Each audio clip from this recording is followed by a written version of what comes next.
paper written by the head of the, I think, regional office of the Bill Foundation, that there should be a new mechanism found for a kind of candidate-to-candidate preparation to the candidate, sort of a step for a country like Georgia. I strongly disagree with this proposal, and I strongly disagree with any decision that can be taken right now by the European Council regarding the associated trio, other than actually granting the status of the candidate state. And I'll try very briefly to say the reasons and arguments why I see it difficult, almost impossible, to have a different decision. 3 months ago, we could not even imagine in our wildest dreams that something like that, we would be actually sitting here in June 2022 and discussing the candidate status for Georgia. Beginning of this year, end of last year, agenda was completely different. The country was preparing for the submission of the candidate application in 2024, which was mark of 10-year anniversary or end of the first 10-year period after the signing of association agreement that we signed in 2014. That was actually when I was in government, my party was in government, and the association agreement, the CFTA, followed by visa liberalization, happened actually during that one period of Georgian government. But regardless of that success, at that moment, within 2 years, having all 3 chapters concluded, association agreement, free trade agreement, and visa-free regime, still the candidate status and membership looked pretty far away. To be very honest, we always believed that NATO would come first, and only after that, European Union. That was kind of a vision for many years because of all the progress we had in Georgia-NATO relationship, and because of Bucharest Summit's promise 14 years ago that Georgia will become, Georgia and Ukraine, that was the sentence, will become members of NATO. So now we are because of the events that we all know about, and this is exactly the reason why I believe that there can be no other decision than the candidate status for all these 3 countries. Of course, we all understand that Russian invasion to Ukraine, the cruel war that we are witnessing, war crimes committed on a daily basis, is big part reason for this conversation today. And because it is big part of the reason for this conversation today, we all understand also the decision to be made by Brussels, actually this week, the first one, obviously, is very much answer to Moscow's actions, similarly as to Tbilisi, Kiev, and Chisinau.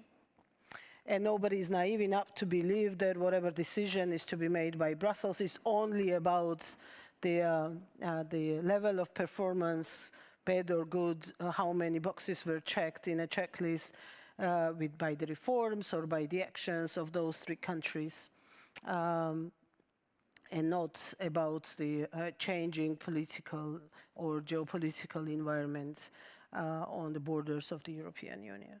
So the very first reason is the necessity, urgency, long overdue, of the long overdue response to Moscow as to its aggressive steps, very clearly made exactly because as a matter of punishment of those countries who aspire to European perspective, who aspire to membership to NATO, who want to break out of the Russian post-Soviet or Soviet KGB-style rule, understanding of the world affairs, KGB-style dealing with the public affairs, and become parts of the civilized world.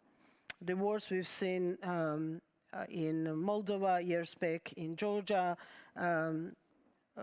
over and over again, and the last one in 2008, occupation or annexation of Crimea, 2014, and the current war were very clearly made publicly made parts of the statements by President Putin and the Kremlin that it was a punishment for those countries, for the choices that we are making. So I would say that it is very much about the credibility of the European Union today, as much as the desire and willingness and necessity of those countries in Eastern Partnership to have this decision made. Yeah, we also understand that this is not like membership. This is not that tomorrow we will get the candidate status and in a month we will become members of the European Union, right? Everybody understands it. Brussels understands it. Moscow understands it. We all understand it. So exactly because of that, it doesn't make sense to have any other decision than the candidate status. How realistic it is? From the beginning, let's say if we were now talking in March, probably I would say 100%. Now, not that obvious. Actually, back home in Tbilisi, there is lots of skepticism about it.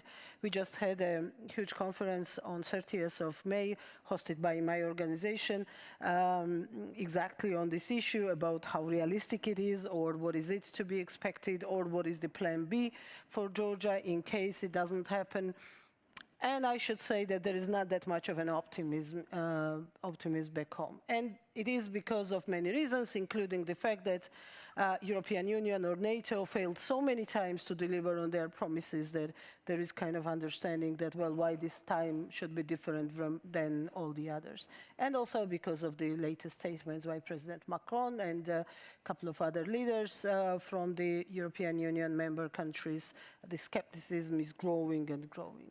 If there is an honest question whether those countries under normal circumstances would deserve it, yeah, probably there will be lots of question marks, there will be lots of hesitation, there will be lots of unfulfilled promises mentioned. The list is very long. Again, I do not belong to the part of the people who believe that everything is perfectly fine in my country or any of those three countries, that we perform so well on democracy agenda, we perform so well on anti-corruption agenda, human rights agenda, you name it. There are lots of problems. There are problems with institutional stability, absolutely so. But the second reason why exactly this decision is to be delivered, I strongly believe that there is much bigger chance on keeping those countries on the agenda of democratic reforms if the next step is made than without it. Because this is exactly the moment when the expectation was raised so high and promises was so high in March, February, that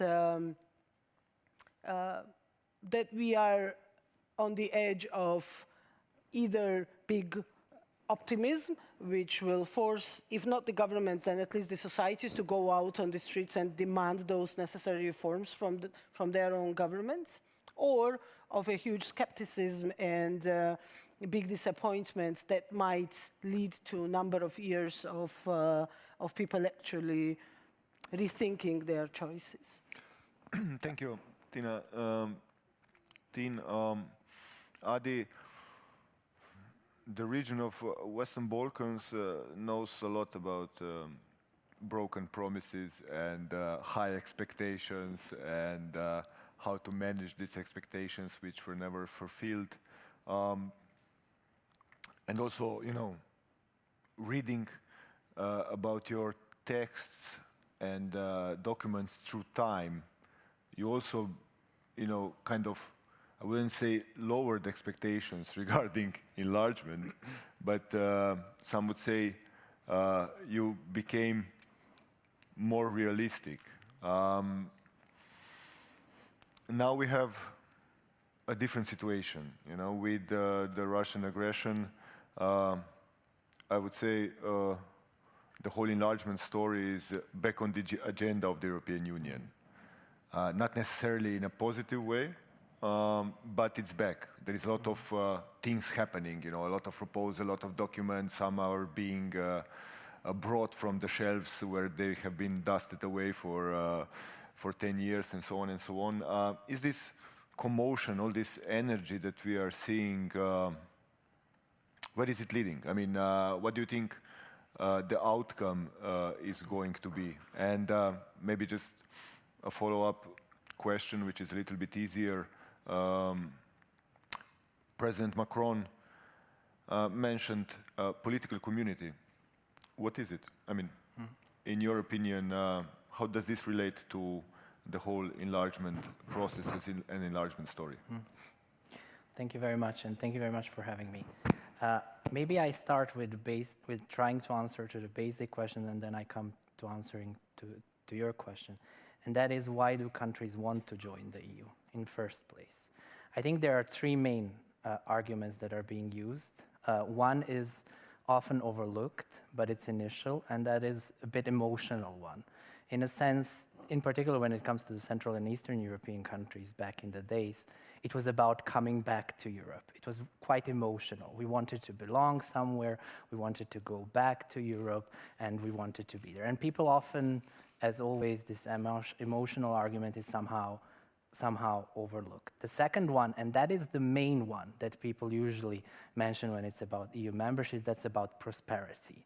And then you talk about EU funds, you talk about opportunity to develop your economy, opportunity to converge your economy, and we have seen that working from Slovenia, Czech Republic, Estonia as maybe three best examples, then to even Bulgaria and Romania, I would argue here, have seen certain level of convergence that countries in the neighborhood that haven't been part of the EU did not manage to see. And then there is the third one, which is always talked about at nice speeches of presidents of the Commission and politicians, but by general public completely not seen as tangible. At least it wasn't seen as tangible until 24th of February this year, and that is the peace.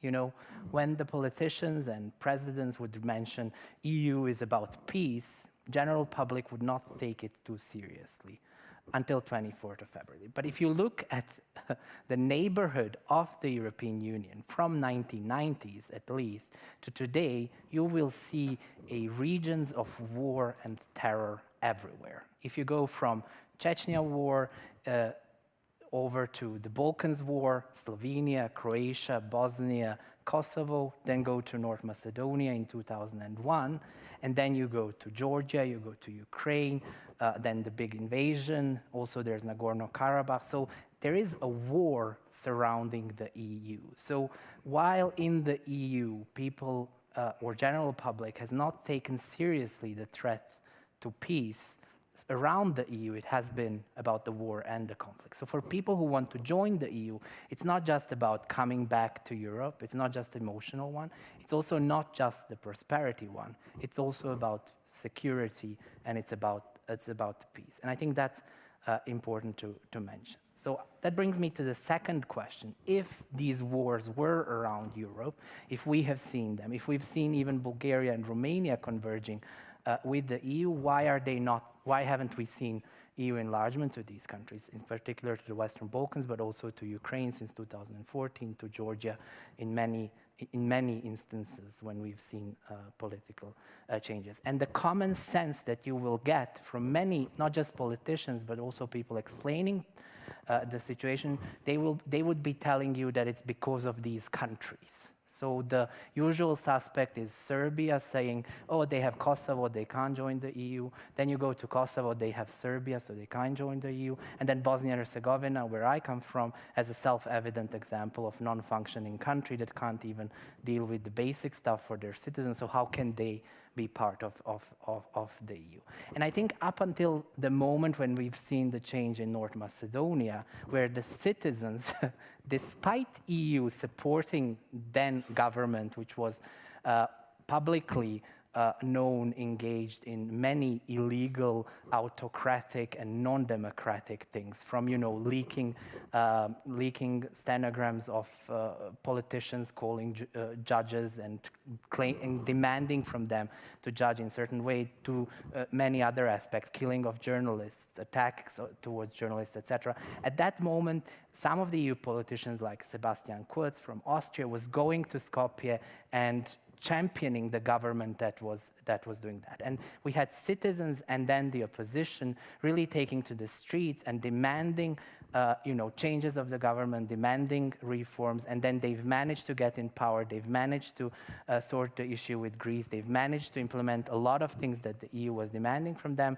and then, puff, we've realized, well, the problem is not only the Western Balkans, it's not the countries, but it's also the EU, because the EU has, since 2018 at least, been fully unable to respond to what was happening in North Macedonia. You have a government which improved minority rights. You have the government which introduced as an official language Albanian, a language of the minority. You have a governments that have dealt with the issue with Greece, dealing with the captured state, but the EU is unable to respond. So while the common wisdom is these countries are terrible, that's why they can't join the EU, or that's why the enlargement is not happening, the truth is that the problem is also on the EU side. And there I have two things to share with you. One thing, but my main argument would be what's the problem on the EU side? The problem on the EU side is that the EU has been unable to take political strategic decisions for over a decade at least. That means the issues have been put on the agenda. EU has been asked to respond to North Macedonia, to respond to Ukraine in 2014, but it has simply been unable to respond. And we can see, I mean, now we are entering this year in the longest period in the history of the EU since the enlargement, the first enlargement in 1973, that there was no new member state joining the EU. The longest period was 9 years. Now we are 9 years since Croatia joined, so we're entering into the longest period. Also, in 12 years since Lisbon Treaty entered into force in 2009, we haven't had a new treaty in the EU. In 12 years before that, we had three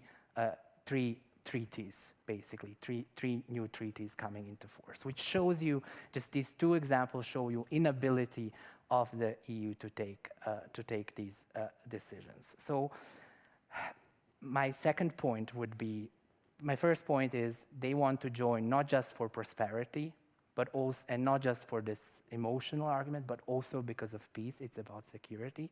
The second point is it's not about these countries alone. UK joined while having its issues in Northern Ireland. Cyprus joined in the circumstances it has joined. The issue is not only there.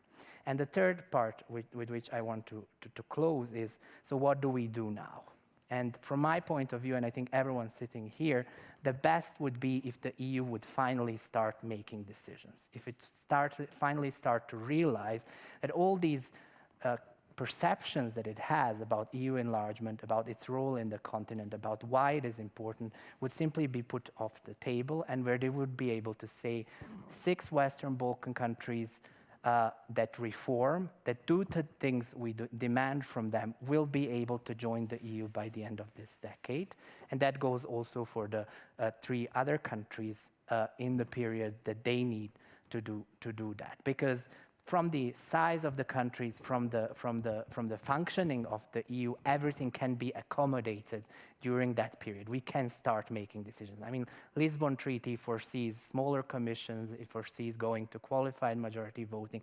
I mean, you can sort things out, but you need to start making decisions. However, I must say that this best case scenario, in my opinion, could happen, but at the moment, I don't see it happen. So I don't think that we should put all our eggs in this best case scenario and say we only work towards this goal and that is the only one that we aim. But at the same time, we need to say if the EU is really unable to finally start making decisions, if the consensus in the EU is not as it should be, we shouldn't leave these 9 countries outside of the peace, prosperity, and cultural, emotional part of being the EU. And that's where it comes our proposal, or the proposal of the think tank where I work, European Stability Initiative, which says, wait a moment, this EU we've created in 1992, in 1990s. Before that, it was European Community. It was about 4 freedoms: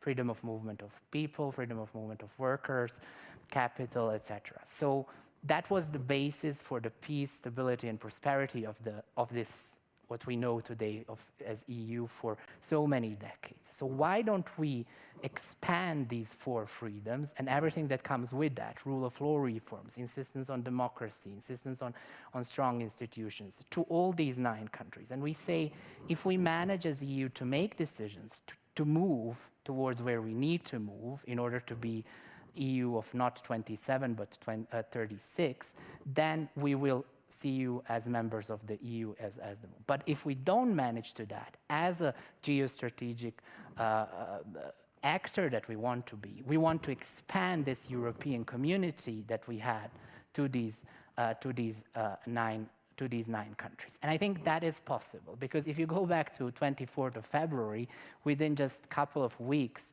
EU 27 agreed to expand one of those freedoms, freedom of movement, to Ukrainians, 44 million or 42 million Ukrainians. They said, and all of you can come to the EU, you can reside here, you can work here as if you were citizens of the EU. If it wasn't a problem to do that for 42, 44 million Ukrainians, then it shouldn't be a problem to do the same for the others. And we see even with the war in Ukraine, it's not all 44 of them, 44 million that are coming, as some who are, trying to fear people against enlargement say, but these 18 million in the Western Balkans, if all of them come to the EU, we will have problem on our job market. They will not all come, and that is the fact. So our proposal is to go in 2 directions. First one is not just to explain to the general public, but also to politicians that it's immensely important that the EU starts making decisions as soon as possible, and that the proposals are there on how to change the decision-making, how to change how EU works, and they are there. We just need to finally discuss them and get a consensus. But at the same time, we need to say to these 9 countries, your destiny doesn't depend on these decisions. You will nevertheless be able to enjoy in the peace, prosperity, and you will be part of this EU in a way that Iceland is, in the way that Norway is, or in the way that Austria, Sweden, and Finland were in 1994, year before they joined the EU. So that is kind of our proposal. Thank you, Adi, for this very clear, very precise. You said there shouldn't be a problem, but there is a problem.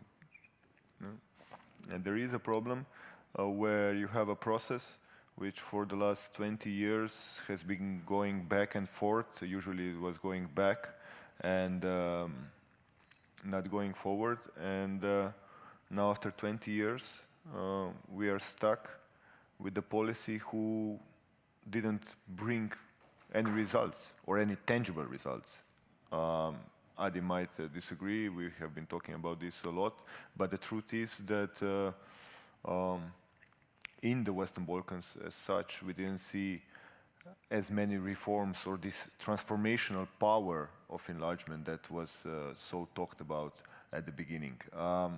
Why is that? Where is, Zoran, where is the political will in the European Union? Where did it get lost along the way so that we can't move things in the countries of the Western Balkans forward? Because as Adi mentioned, there shouldn't be a problem. It's 18 million people. That's like a Paris and a half. It's not that we are talking about giant global players who can influence things on a global scale. So why is that? Why this political will is missing? Okay. Thank you. Yeah. Well, there are a couple of layers of this problem, but in the end, is, as I see it, the political leadership on a highest European level. We are lacking the likes of, Jean Monnet or Adenauer to push this union forward. We can always hide behind the problems, and that's easy to do. We have done it many times. In the Balkans, the EU has done it. So whatever it is needed, it can be done if there is a will on the side of the European Union. And then the dealings with, regardless if it's the associate trio or the Western Balkan or any other country, it will be much, much, much easier. The Union has been enlarged to 27, 28 before, 27 now, without really reforming the whole decision-making process. you still have, especially in foreign policy, you have this process of making decisions based on unanimity. It is really difficult to make a decision when 27 member states need to say yes. It's difficult within a family of 2, 3 people, much more difficult in a family of 27. So that we have to find, the EU needs to find a way how to get rid of it, or at least to expand it to more areas than it is now in order to decrease the space of veto players. Without that, we cannot see a geopolitical, we cannot see economic, we can see political union, whatever you name it. So first you need political leaders that will push for this, and then we need to change the decision-making process within the union. That goes not only for enlargement, but also for other policies of the union. The last package of sanctions towards Russia was extremely difficult, and if you see what were the gains of Hungary, you will see that how much Orban did gain from that. The next one will be even more difficult. And unless this is changed, the EU will be stuck at a certain point in time and it will not be able to move anymore. The same goes for enlargement. You need 27 member states to agree on a certain move. And then for the enlargement process, it's each and every move. So it's not once or twice. It's for opening and closing of each individual chapter. Then it's for opening and closing of the negotiation process. And then it's the ratification on top of it. And in some countries, they have changed it. For example, if you take France, you need more than, I think, 2/3 majority in both houses of the parliament to reach a decision on a new member state. So just for you to imagine, Montenegro, or the smallest country in the Balkan, it's 600,000. So if the entire Balkan is Paris plus, this is one arrondissement in Paris. Do you think that, and if they cannot reach the majority in the parliament, they go on a referendum, on a nationwide referendum. Do you think there will be a French president, Macron, or anyone else that will call up for a referendum for Montenegro, for 600,000 people to go all that political problems in its own country? No, that will be much difficult. So whatever you need to move in the Balkans in packages. The Union has been doing that since forever. Most of the enlargement goes in packages, with the exception of certain countries. But that's the way it should move towards the Balkans. Why Balkans is important? And I will give you 2 or 3 examples why the Balkans is important for the European Union. First, whatever the EU is going to offer to the associate trio depends on how they dealt with the same policy in the Balkans. What will the candidate status mean for any of the 3 countries? We have been a candidate country since 2005, 1 year or half a year before Croatia. Because of all the dynamics within the Union and certain requests by individual member states, we haven't started accession negotiation yet. So what will the Georgians or the Ukrainians gain with the candidate status? So the credibility of the offer depends on the credibility of that same policy, enlargement policy, in the Balkans. Now it is in ruins. It does not deliver. It's broken completely. So it does not deliver any results. The member state, it has been positive because most of the time until now, you have been dealt by the Commission. Once it is transferred to the Council, then you'll realize all the problems that the Union has. And I think Draghi had a press conference 2 days ago saying that Italy was the only one among the bigger member states that was positive about the candidate status of Ukraine. That's what I'm talking about. It is not simply giving up candidate status. How the EU looks at it, you are transferring these 3 countries from the neighborhood policy to the enlargement policy. That means, in translation, giving them membership perspective. I think that we need here to, because it's the new European Geostrategic Reality, we have to see the reality. It will be very difficult, almost impossible, these 3 countries to become members of the European Union. It has been for the last 20 years for the countries of the Western Balkans when the problems are, or let's say at least the geographical reality is crystal clear for any member state. I don't see it down the road that these 3 will become. Now, at this moment, the Union doesn't have a specific policy in which they can accommodate these 3 without giving them the membership perspective. And then you have Macron with the political community. So now they will go and invent new realities in order to accommodate what they will offer to the associate trio. That will never be a membership perspective. It will be everything less, but not a membership perspective. At least this is my perception, how I look at it. It might be I'm wrong, I don't know, but at least this is my perception. At least Scholz was clearer than Macron in saying what are the prospects. Clement Bon was saying that it's a long process enlargement, it takes 20 plus years, which without really stating the reality. So it goes hand in hand with the enlargement policy in the Western Balkans. That means that until this is resolved, of this policy or the way it is being conducted is changed, whatever the offer is going to be for the associate trio, it would not grasp any results.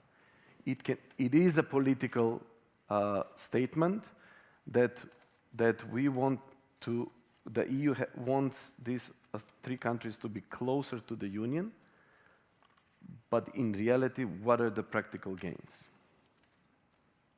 That's the question. So you will have, as in the Balkans, over time, you will have, instead of more happier countries, you will have more frustrating countries in the neighborhood, disappointed by the way the EU conducts its policy in the neighborhoods.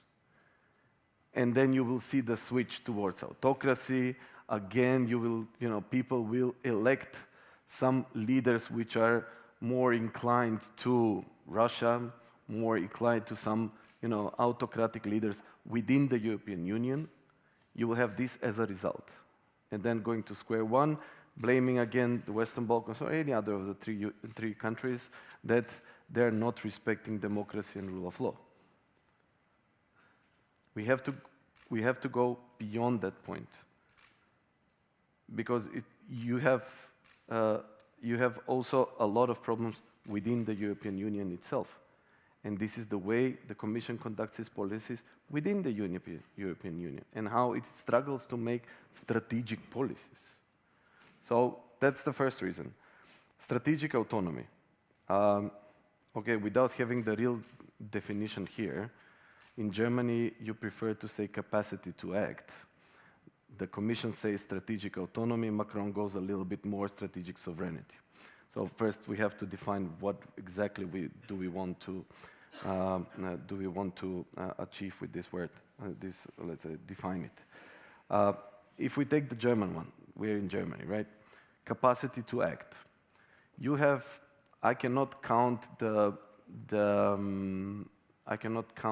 statements of previous Chancellor Merkel or the current one Scholz that we need the enlargement to be more credible, we need to deliver in the Western Balkans, and then the latest one by Scholz that is close to my heart, the enlargement process of these Western Balkan countries, right? What is the capacity to act? Well, obviously, not big, right? Because if all these statements are given, you would expect some result. Or as the name of the conference, the end of promises. We have heard many promises in the world. We are not perfect at all. With all the problems, all the corruption, completely fine. I get that point. This is how it is. But sometimes we do we get things done. Not always, more exception than a rule, but we get things done. And when we do this, there is no response. And when there is a lack of response, then you're setting a precedent, but you're also setting a political signal to all the others. I will give you another example. We have changed the name of the country. I'm coming from North Macedonia, previously Macedonia. We have changed the name of the country in order to start accession negotiations, to start. This is only the start. And then so this has been done with a minimum support by Chancellor Merkel when the negotiations were in a struggle between the two countries, without any involvement of Macron or the other bigger European players. When it was done, we were praised by the entire European Union. This great achievement. The reward will be there. You're opening accession negotiation, blah, blah, until the next blockage. And now, what is the reality? The way decisions are being made in the European Union are such that we have to respect the vote of each and every member state. And then we are blocked again. And now it's really extremely difficult. I cannot sell the story at home. Put aside all this, because we have promoted the Prespa agreement. Put aside all this, traitors, foreign mercenaries, blah, blah, bullshit about what we do at home. Now I'm not convinced myself that I can sell the story. No one is buying it, even if I want to sell it. So the product is wrong. And I cannot modify it to that point without EU modifying itself to sell it back home. And this is a huge problem. So if we want, in the European Union, if the EU wants to do this, strategic autonomy or to upgrade this capacity to act, it's not about the Western Balkans. It has never been up to the Western Balkans. It was always the EU. Zoran. Oh, to finish. Okay, one more thing. Sorry. Look at more broader picture. We can discuss about all the difficulties within these countries. But if there is no clear political signal coming from EU, it will be extremely difficult. Serbia does not recognize Kosovo, and it will never recognize if there is no push by the EU member states. But there are also 5 EU member states that does not recognize Kosovo. Think of a different reality if these 5 recognize Kosovo tomorrow and sends a clear political signal to Serbia. Serbia is also the country which is, in this new geopolitical moment, has less than 50% of alignment in common foreign and security policy. The 3 NATO members in the Balkans, Albania, North Macedonia, and Montenegro, are at 100. And I will leave you at that. I'm open to questions. Hopefully we'll have one. Yeah. Sorry. Thank you very much, Zoran, for these plastic examples, which are quite, I would say sad. Depressing and sad. But I saw, Tinatin, I saw that you were starting writing something in the middle of Zoran's presentation, so I'm not going to ask you a question, just tell us what did you write down and what's your thinking about with all due respect, what Zoran was telling us, this is the talk from January 2022, not for June 2022. And this is exactly what this new reality talks about. Zoran might be perfectly right. We will all see it in short 2 weeks. There is not that much time left for it. But I hope he won't be right, because this is not that I hope as a Georgian. No. Well, of course it is, but it's not only because I'm Georgian and I'm from the country that dreams about this even very symbolic but still very important decision to be made by Brussels.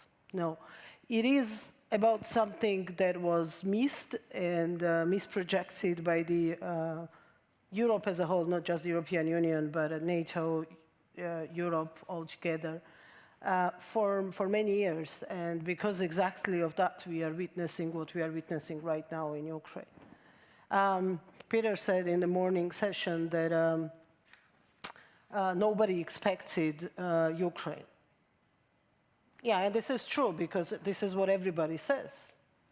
But it is not true because there were lots of calls of exactly the scenario that we are seeing now. Little bit with a delay because we've expected it a little earlier, let's say in 2014 when Crimea happened. There was a delay in a projected plan by President Putin, but it is there, and it was not difficult to see at all. All the signs were there, all the decisions were there, all the speeches were there, where Mr. Putin was very clearly articulating his position about the necessity and existential need of unifying a nation that was artificially divided one time by Ukrainians, Belarusians, and Russians, and then there is just one Russian nation, and that's it. And it was not just Georgians who were saying in 2008 that if things go as business as usual, the next will be Ukraine. And then the war will come on the territory of NATO or the European Union in this case. All the potential countries are members of both institutions. But President Kaczynski was very outspoken about it. Estonian president was very outspoken about it. Lithuanian president was very outspoken about it. Lots of leaders across the board were talking about it for years, that if Russian actions will go unpunished, it's an encouragement to President Putin to do much more. And it's exactly the same right now. If it is business as usual, what Zoran perfectly described to us now, it is not the signal to Tbilisi. Well, we've been through everything. Wars, extreme cruelty, people dying. We are still in this, in a way, yeah, we do not have an open bloodshed in Georgia, but the territory is grabbed on a daily basis by Russians. People are kidnapped on a daily basis by Russians. Some suddenly end up dead in their military bases. It is our daily life, and probably we will survive. We won't disappear as a country. Something will happen in 20, 40, 50 years, I don't know. But, okay, not my words, but I will quote former Secretary General of NATO, Rasmussen, who said a couple of months ago that if we do not act resolutely right now in Ukraine, there will be war in the middle of Europe. And if Russia wins this war, if Ukraine fails in this war, it is not the failure of Ukraine or defeat of Ukraine. This is failure and defeat of the whole civilized world as we know it. And Russia's ambition, I feel very safe, to be very honest, as Georgian. Russia is not going to attack Georgia next, because Georgia is too small for their ambition. They believe that they've done it all in Georgia. And they can control, they can manipulate as much as they want my government or any policies in Tbilisi, obviously even more if they win war in Ukraine. Georgia is too small, Moldova is too small for them. They're going to go for a much bigger goal, because this is kind of encouragement that where they will make sure that Europe or NATO learn their lesson in the heavy way. President Lech Kaczynski was directly saying next is going to be Ukraine and after that Poland follows. Not my words, President Kaczynski's words. In 2008, on 12th of August, in Tbilisi, when 7 presidents aligned in support of Georgia during the August war and came to Georgia and directly made themselves target of the air attack that was happening in every big city of the country, including Tbilisi. Yeah, I do not want to name any countries, I'm just quoting him, but it is absolutely clear for us. And I very much hope that it is absolutely clear in the European capitals as well, that this is definitely not about Ukraine and Georgia anymore. and that Russia is not proving itself only to Ukrainians, Georgians, and Moldovans, but Russia is proving itself, its superiority, its dominance, its policies, the new order, new Third Rome, or whatever their ideologists are naming it, to completely different capitals, to Washington, to London, to Paris, to Berlin, to all those countries out there in the West who put quite high stakes on the war in Ukraine. It's not anymore like in 2008, August, when, yeah, everybody was supportive, but just politically, and we ended up with embargo on Georgia, actually, not Russia, after the war. That was very cynical. This time, it's completely different. Commitment is very big. We do not see direct involvement of NATO, but we see everything else other than NATO soldiers actually fighting the fight. We see everything else. And it is absolutely clear that it's much bigger war than just the Russia-Ukraine war. Anyways, I believe, I not only hope, but I actually strongly believe that a decision at this very moment that is up to the Commission, and then in 2 weeks' time up to the Council, is going to be based looking at those things rather than business as usual when you just go by checklists, or I don't know, your own insecurities or your own fears or whatever was driving leaders of different countries of the European Union before. And it will be about the very essence of the European Union that was said by Adi here, that it's about the security of Europe, it's about the peace in Europe.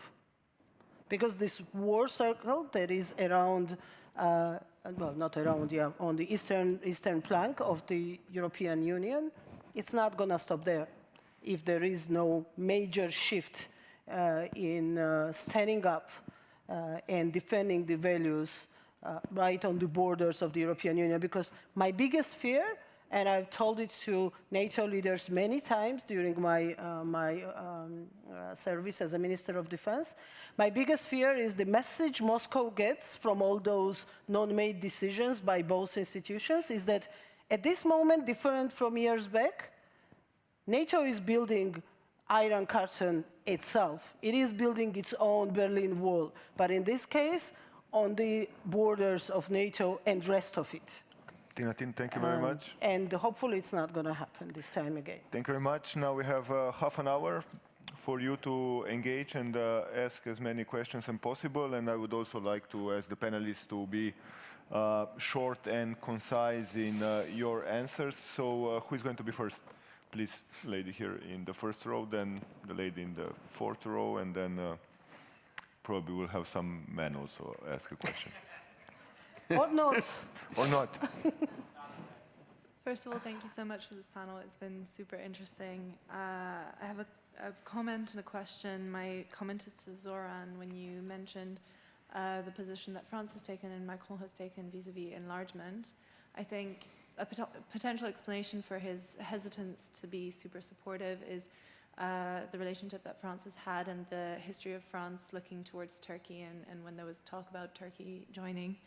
And then to Tinatin, I visited Georgia a few times. It's a beautiful country. My questions to you is, first of all, regarding the current visa policy, which allows Russians to live and to work in Georgia. I'm curious to hear your thoughts if that's going to change, just as an aside. And then also, you talked a little bit about the dangers of appeasing Putin and the approach that the community, the international community, the EU community has taken towards that, especially with respect to the 2008 war and Russia's actions in in Abkhazia and South Ossetia. I'm wondering if you're referring to the current situation that we're in, as Ben Wallace said at the beginning of the war, as a whiff of Munich, or if this is a completely different scenario. Thank you very much. We'll take one more question in this round.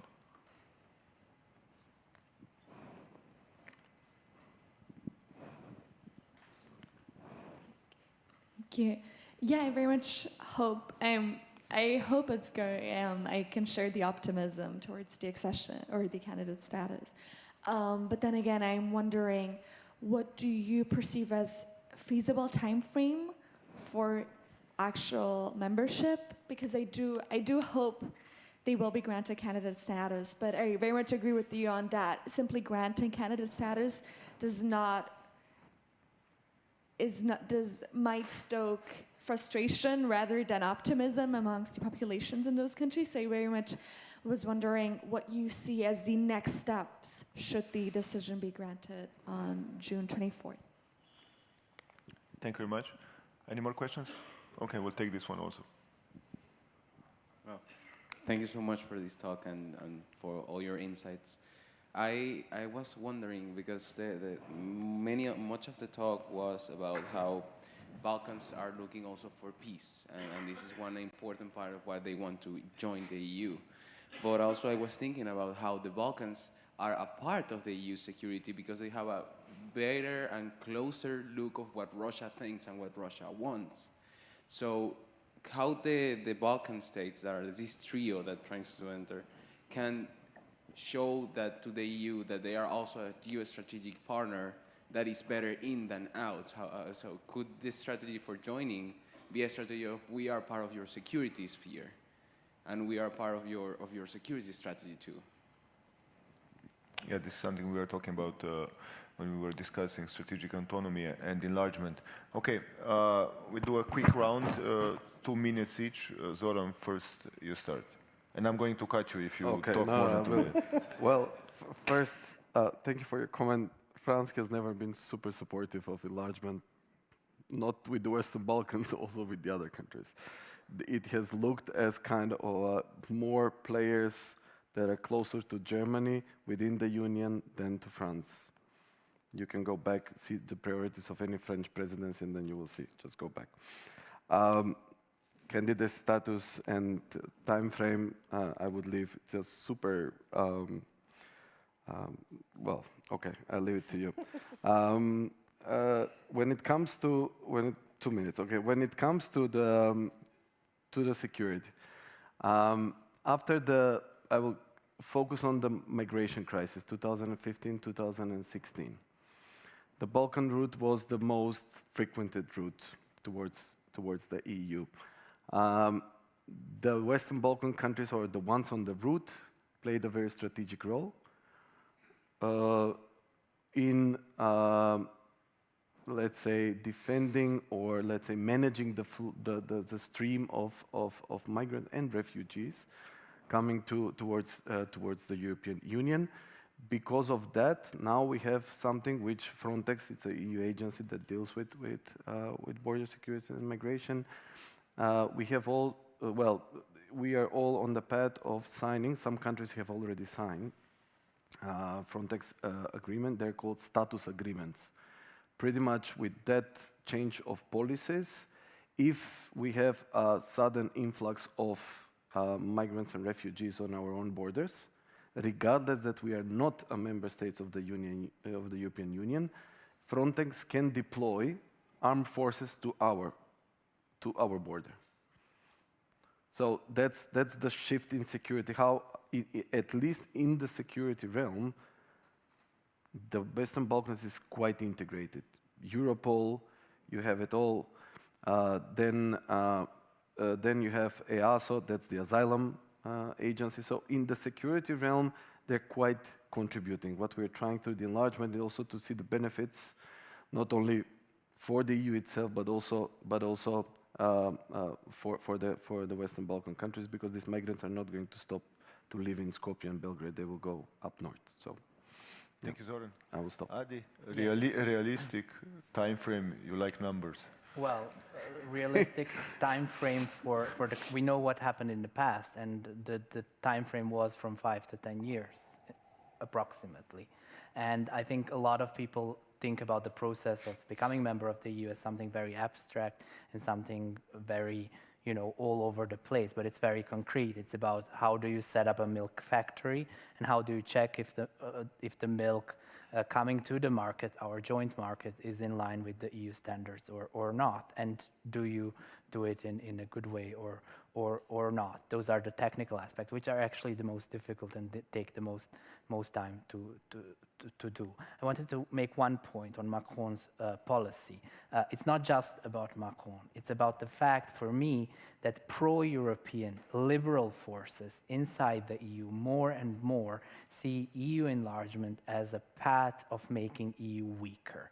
So it's not some right-wing extremist. It's not just France, but it's also in some other, including Berlin, where you have, a liberal party, FDP, being very skeptical towards bigger Europe. So we shouldn't be pushing it under the carpet or responding to it as not being serious position. It's a very serious, very established position inside the EU, and we need to find ways to address it.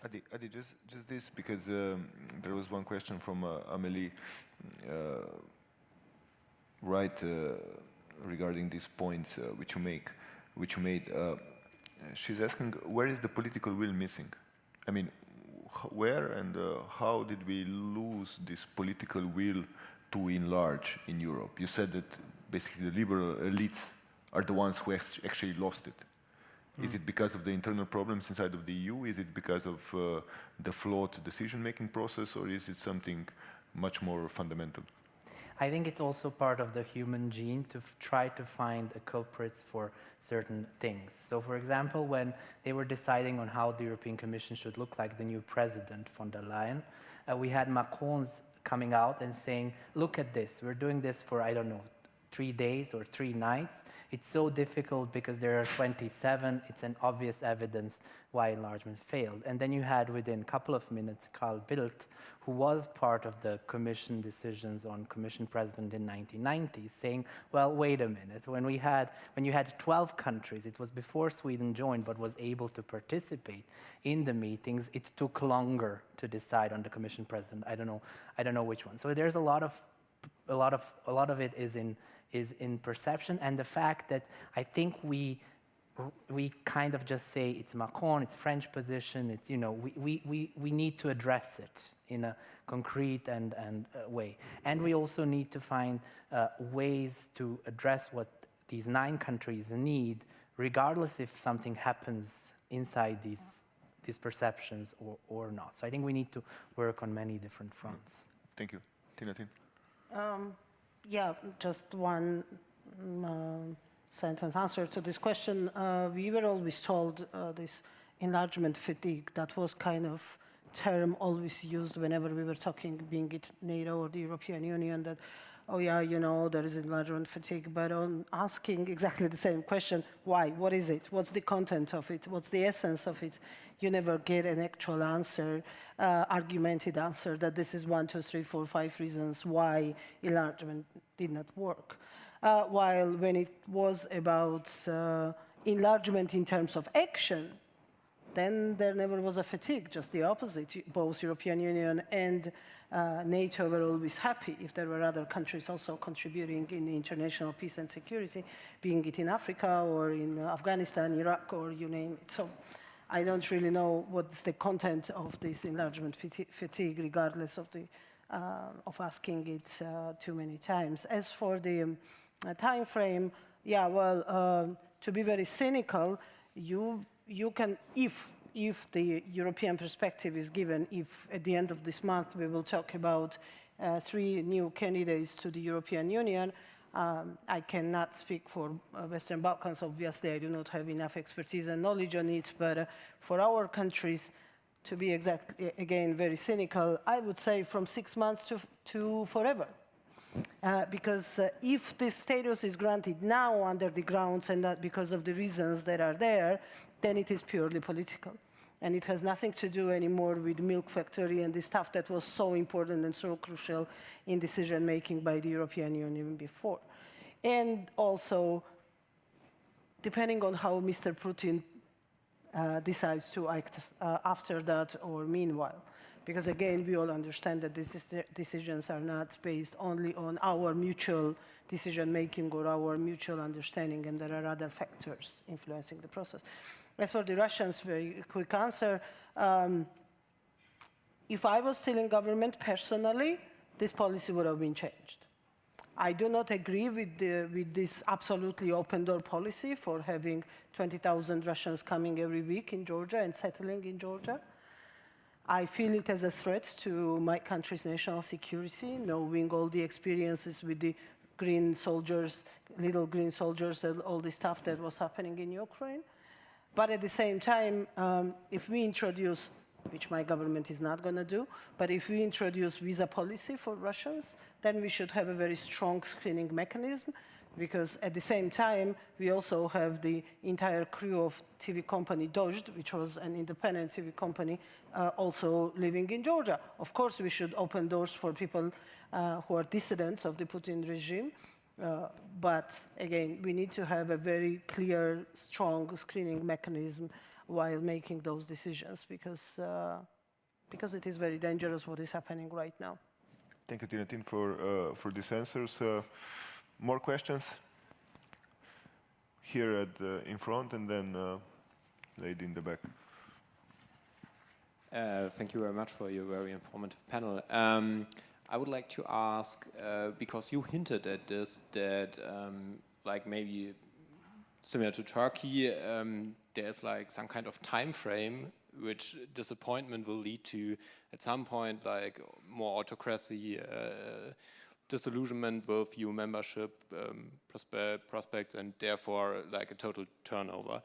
And are you seeing these trends already unraveling in a problematic fashion?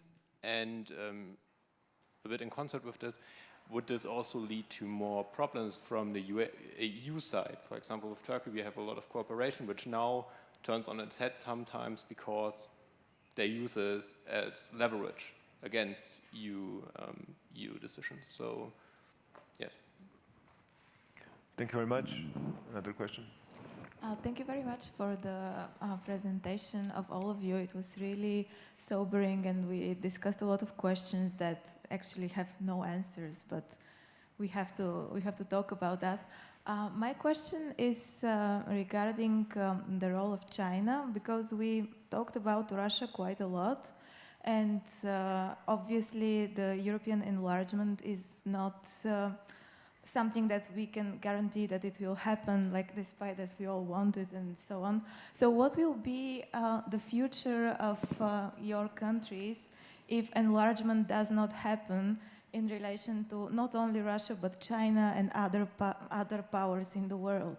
How will the Western Balkans region and how will Georgia look like if the European Union fails to deliver on its promises? Thank you. Thank you very much. I would just argue that basically, yes, there are a lot of questions, but these three panelists offered a lot of answers also, but maybe it's time for political elites to listen to them a little bit more carefully. Okay, one more.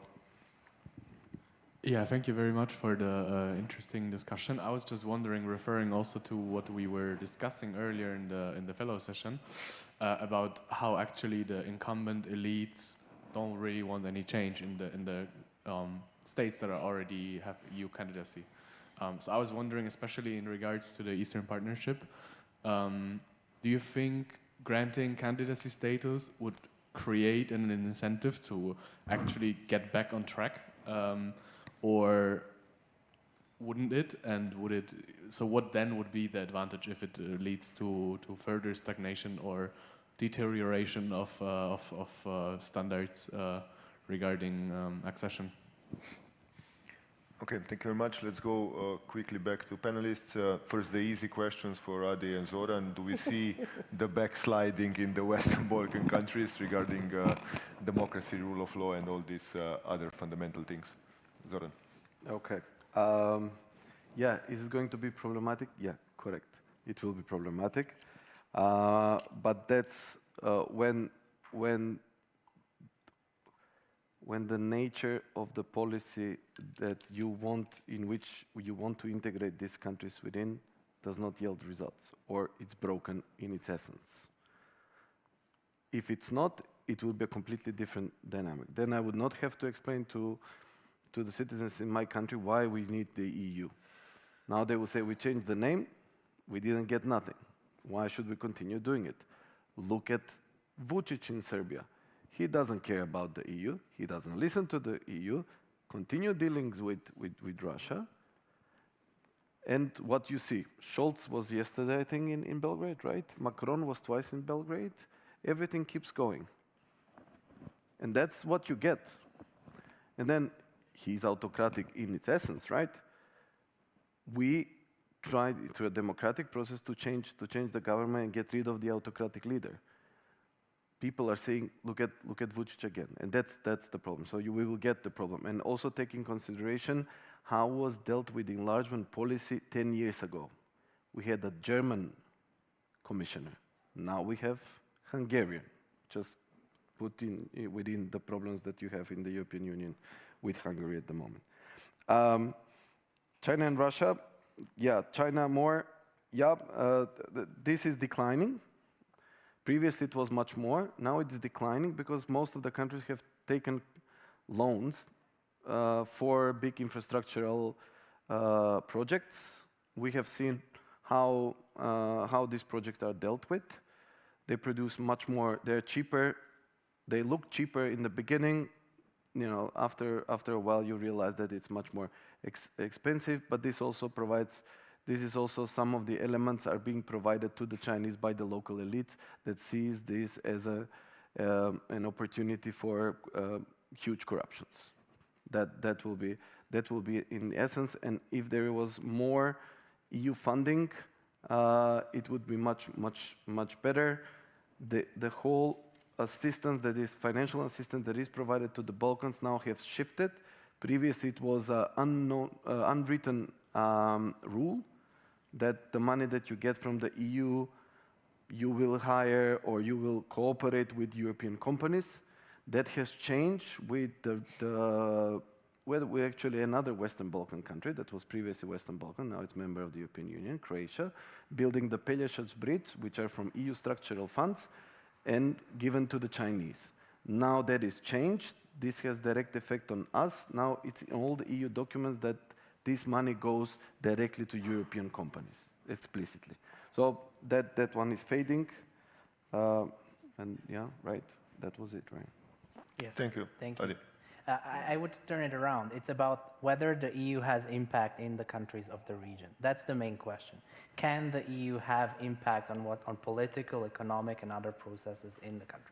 And if we go back to the period when EU had policy for the region that was working, where countries believed that they have something to achieve, be it visa liberalization process, be it candidate status or opening of accession talks, we have seen countries deliver. I don't have to tell you too much about Kosovo-Serbia relations, but if I tell you that Serbian politicians, two different governments, two completely, not completely, but to greater extent different political parties, were ready to tell Serbian municipalities in Kosovo, so municipalities where Serb minority lives, that they have to integrate their judiciary, their police, and customs inside the Kosovo institutions in order for Serbia to get the opening of accession talks. It shows you how powerful EU was in the region. Today, when this accession process is broken, EU cannot even get two sides to agree on how car plates should look like that travel from one country to another. Highly politically symbolical issue, but you know, so very small. Like it's a small political issue, but it's very practical issues. It's important for. So it shows you how the impact of the EU is being lowered down. So also when we talk about China and its influence, I would say China in the Western Balkans is as present as it is in Austria. What's the difference? Public procurement rules in Western Balkans are not those that are in Austria. Judicial institutions, monitoring institutions that should be looking after it are not as strong as they are in Austria. And there's no follow-up if there's corruption. And there is corruption in Austria as well, probably as much as there is in the Balkans. But there is a certain follow-up in Austria that doesn't exist in the Balkans. So if so for the EU's question is, do we want to have impact in this region? My answer would be yes. You need it because of different aspects, including security, but also political and economic and other. And how do you achieve that impact? With the current process, with the current policy, you don't have an impact, and that can lead up to many negative scenarios. We can discuss them now for 3 hours, or it can, it can stay at this level, but even at this level, it's dangerous for the EU in that sense. Tinatin. Starting from the last question, whether the granting the status will encourage the pro-reform processes or getting back to the track, yes, absolutely. This is kind of a momentum that proved many times before to be good enough for, well, first making it clear to the government by the people that things cannot go normal, and if government does not hear it, then we change the government. And this is how it works usually in Georgia. We never change government in normal way. We do not just go vote and have a different government. It doesn't work like that, unfortunately, so far. Every change that happened in Georgia was a result of either big non-delivered promises that resulted in massive demonstrations followed by elections and change of government, or because of a momentum created for whatever international reasons that were out there. This decision is exactly something that at least my country needs. I'm pretty sure Moldova needs, and Ukraine also. But two of our countries, us and Moldova, at this very moment, definitely, because, well, again, we do not have an active war, and this is exactly the momentum when we can prove that change is possible, it's easy, it's there, it's ready, you just need to have a political will. And exactly as it was said, at this moment, everybody, I was asked by one head of state in my wider region when I was minister during the visit that, oh, you've been fighting for 30 years with the European Union and NATO flags in your hands. Where did it get you? Where are you? Can you tell me one thing that differentiates you from us?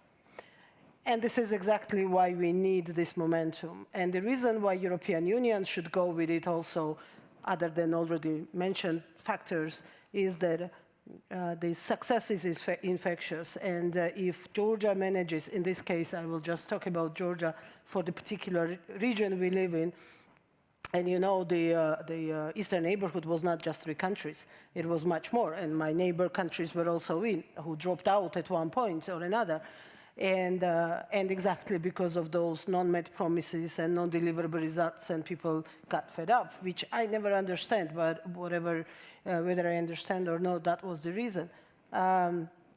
Georgian success is going to be seen, understood, calculated by at least 7, 8 other countries of the region, being it in South Caucasus, Central Asia, or Russia itself.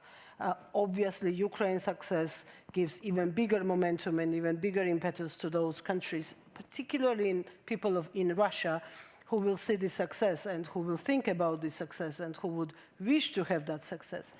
And plus to that, Georgian success today is a big push for the peace and resolution of conflicts in my own country, because once this choice is given to the people living in Abkhazia, for example, whether they want to live in Putin's Russia as it is right now, defeated,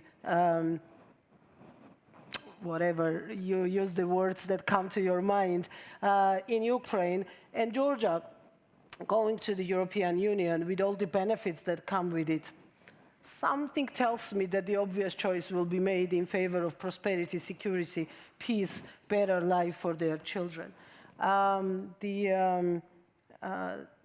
EU funds were mentioned many times, and I should tell you something very strange about my government, another thing that is very strange about my government. There was lots of talk, particularly in the morning session, that our governments are benefiting from EU funds that do not necessarily come with any particular tangible obligations, so they kind of play this double game. My government refused EU funds, exactly because of the conditionality. My government last summer, said no to EU money, to another portion of the EU money that is like long-term, many years, to Georgia, saying that, well, we have an economic growth, we do not need this money anymore, which was obviously bullshit, because, well, we understand there is no economic growth that does not need any foreign money in Georgia, but it was, obviously, they did not say publicly that we say no, because you are asking judicial reform and all kinds of reforms from us, but actually different from many countries, we are actually politicians and political elites are benefiting from it. We said no to EU funds. We are not recipients of it anymore, because we apparently do not need it. It's easier to take the Chinese money than right. the money of And exactly the week after that decision, we took loan from the Chinese bank, this very famous AIIB, with much worse conditions, obviously higher rates, everything much worse, but it is there. So, and it comes free from obligations. You do not need democratic reforms or anything like that. So that's also answer to this question where Georgia will be in terms of Chinese relationships. Well, this is where we are right now. We already at one point on technicality, but we made our choice for Chinese money than for the European Union money. If this promise is not delivered, obviously we are going to fall even more under this Chinese trap in all different ways you can imagine, being it financially or politically or otherwise. And that's it. Okay. Because I would like to conclude with all three of you with one more question, which is here on my computer, and it's an easy one, and I'm giving all of you 1 minute each. It's from an anonymous source. What's your realistic prediction about the future of the EU? It seems that the self-help doctrine getting more acceptable, considering all realities such as the rise of right-wing parties in Europe, Brexit, Ukrainian experience in the current war, and NATO. So basically, a final question to you all. What's your prediction about the future of Europe? Does it have a future? 1 minute. Zoran. Do you want me to start? Okay. Yes, it has a future, and it's a bright future. Otherwise, we would not like to get to be part of something that does not have a bright future. So yeah, but there is everything else in life. If we want something to work, to function, we need to be hands-on, and all of us to contribute as much as possible. Sometimes even frustrating, but that's the way it is. Inside and outside, we have to contribute to something that we think it's the future that we all want to live in. Great. Adi.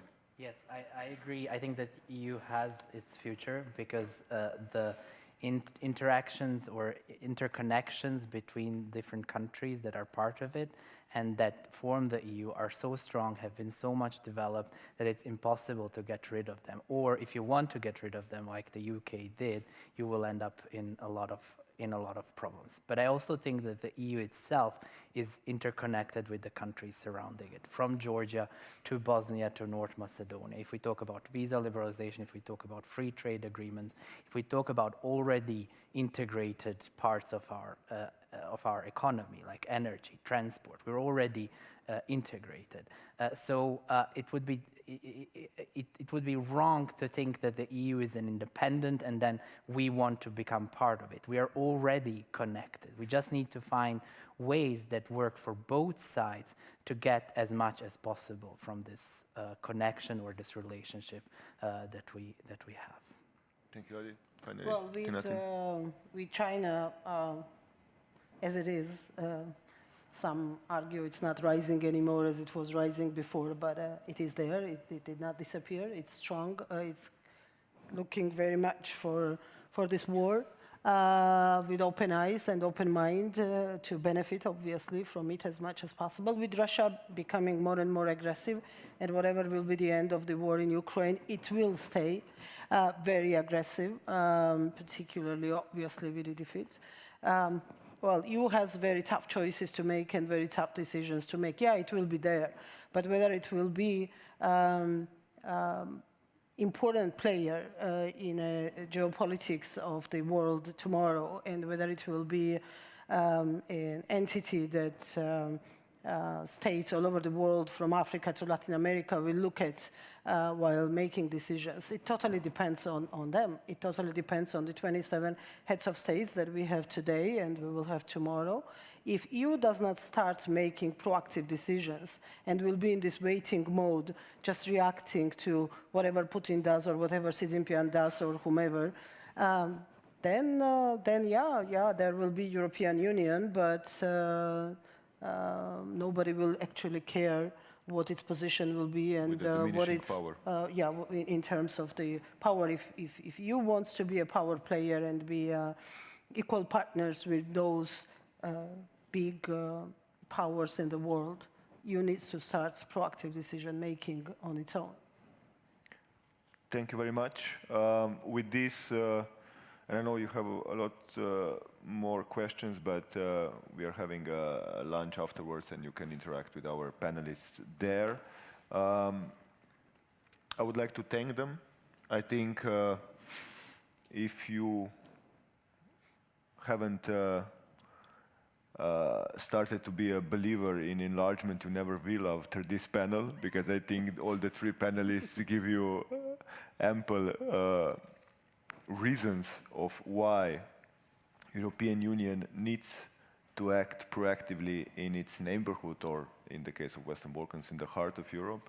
And I think they deserve a round of applause, and I would like to thank them once again for participating and for having such a great debate. Thank you very much. Thank you.